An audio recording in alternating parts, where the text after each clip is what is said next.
Okay, so saw your tent and wondering, Ohio State Guard, World War II. What is the history here? Because I don't feel like many of us have heard about. We've heard of National Guard, but what is State Guard? The State Guard was the replacement for the Ohio National Guard when the Ohio National Guard, when they got caught up in 1940 for their year's training, and then when they went to the Pacific Theater, they would replace and fulfill the military functions of the state of Ohio, while the Ohio State Guard, Ohio National Guard, was away. The Ohio State Guard was a totally state defense force. Okay, comes under the direct command of the Adjutant General and the governor of the state of Ohio. Mm-hmm. The State Guard forces could only be used in the state that they're formed. They have no federal requirement. Mm-hmm. So the State Guard was formed because General Gordon Light was the Adjutant General in 1940. He saw this coming. He kept saying that we're going to need somebody to fulfill the duties of the National Guard. Mm-hmm. You know, civil insurrection, disasters, you know, all these different things that the Guard does. They're not going to be here anymore. They're going to need somebody. So they, after much wailing and gnashing of teeth from political problems, the Ohio State Guard was formed April 1941. They wanted them to be in place before the National Guard left in 1940, but it didn't happen because of political infighting. Ohio State Guard, they were a paid organization. They weren't a volunteer thing. They were set up to defend the state of Ohio. The only men in the unit. It was formed right there, and basically the men were from 18 to 65. Okay. Okay. The Ohio State Guard was in a constant state of recruitment during this entire frame, because being in the State Guard did not keep you from being drafted. Oh. So the men 18 to 25 kept getting drafted. Oh. So they had this constant replenishing of the forces in all these different units. And being in the Ohio State Guard and during this time frame was considered de rigueur, that if you were able-bodied at all, you should be joining some part of the thing. At one point, every elected official in Muskingum County was a member of the Ohio State Guard. Wow. This is something that you did to support the war effort. Yeah. And you enlisted, when you came in, you enlisted for 1 year. You were in there for 1 year, and you would have up to 2 meetings a week. Okay. Normally 1 meeting, but pretty soon it became 2 meetings. And then some units actually had firearms training another night, and most units had a firearms training day sometime during the month. Wow. And the Ohio State Guard, they became big parts of the community. You know, they all the time doing recruiting. They sponsored dancers. They sponsored concerts. They wanted to be a part of it. They were the community. Yeah. And that's some bigger cities had multiple units, but most places had 1 unit, a company size thing. And they would do all sorts of things. They would maneuver, and do war training in the town. Okay. You might in Gallipolis, they'd be having battles on the golf course. Oh wow. Just as an example, Lancaster, in the one big park in Lancaster, they maneuvered down there all the time. So people would see these fellows all the time.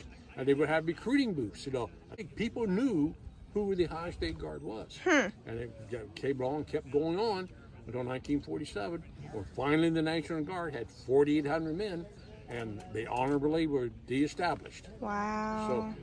So, now, Captain Russell mentioned the weapons that were used. We started off with being issued the U.S. 1917 rifle. We were issued 2,000 of those. Okay.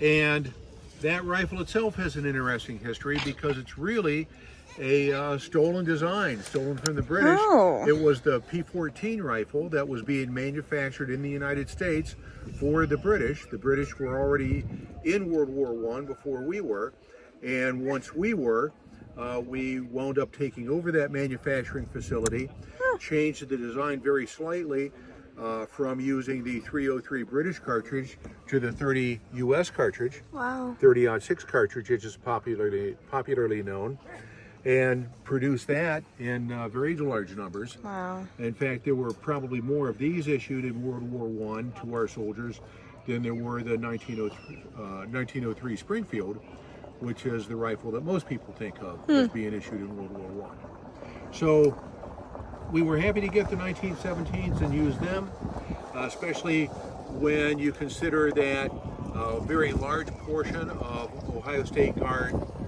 members were World War I veterans, so they had a great deal of experience with them. Yeah. But after we had been in existence for a while, the U.S. government decided to recall these 1917 rifles for issue to some of our allies that did not have enough rifles. Okay.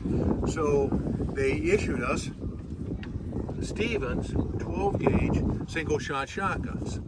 And that was more of a matter of expediency because they were available. And that's what it was. It was all about availability. It did have the side effect of making it just about impossible to buy one of those rifles on the civilian market during that time because the state of Ohio was buying all of these to issue to the Ohio State Guard. And you can imagine the reaction from the World War I veterans when their proven battle rifle was taken from them and they were given a single-shot shotgun. Right. Fortunately, we did not have to use the single-shot shotguns too long because the U.S. government decided that they were not going to issue rifles to our allies and gave us the 1917s back. But by that time, they had increased the authorized strength of the Ohio State Guard from 2,400 to 4,800.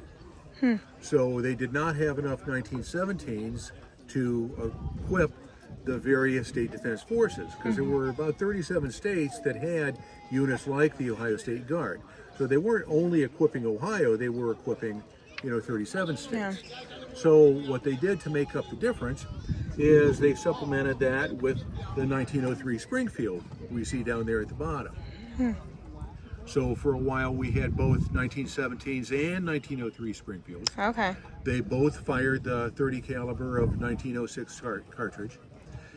And that continued just about until the dissolution of the Ohio State Guard.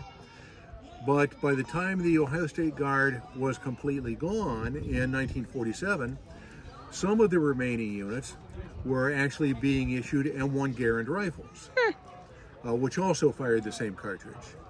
But many of the units were gone by that time because, as Captain Russell mentioned, the plan was that as National Guardsmen got back into the state to where their units could become viable again, the corresponding Ohio State Guard unit would be dissolved. So by this time, there were a lot of National Guard units that were back in service. Many of the Ohio State Guard units had been dissolved, but the few that were remaining were being issued the M1 Garand rifle. Wow. That's amazing. That is amazing. so cool. So what is the story with this one over here? Well, that's a crew serve machine gun. Okay. That is the Browning Model 1919A4. That is a belt-fed machine gun that also uses the same 30-06 cartridge. Okay. We had another rifle or another machine gun called the 1917, which was the same, really similar design in the back, but it was a water-cooled machine gun. That was the one that had the big water jacket that covered the barrel. This is an air-cooled machine gun. You can see the ventilation holes in the barrel shroud there. Wow. Okay, and then final question for you both. What made you guys want to do like this impression? What inspired you? Had you like heard about this and be like, wow, I want this to be known? What kind of... Yeah, go ahead. Okay. I've been doing impressions for a number of years. And one of the things I learned when I was at the school to be doing this sort of stuff was you must try to do age-appropriate impressions. Okay? We're getting older. Okay? We can't run around, and no man's army will we be running around in the field shooting at each other. That's just not going to happen. Okay? So what, looking around, we still want to remain in the hobby. Oh, yeah. So this is something here that older people did. Remember, the age in the State Guard was 18 to 65.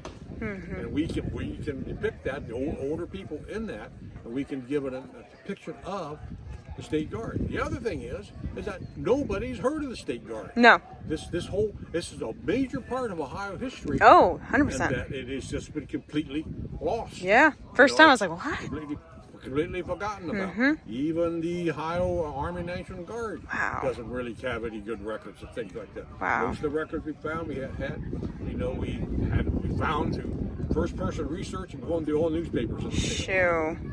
So that's what. So we're trying to depict livable history. What we're doing here as reenactors right here, we are living historians of an event happening in Ohio, a recruiting station in the summertime in Ohio, of guys the age of the people in the State Guard in Ohio. Yeah. So it's not hard to pull this off at all. That's fantastic. Thank you both so much. And your name? I'm Dana Russell. All right, and yours? And I'm Bert Duvernay. Thank you both so much.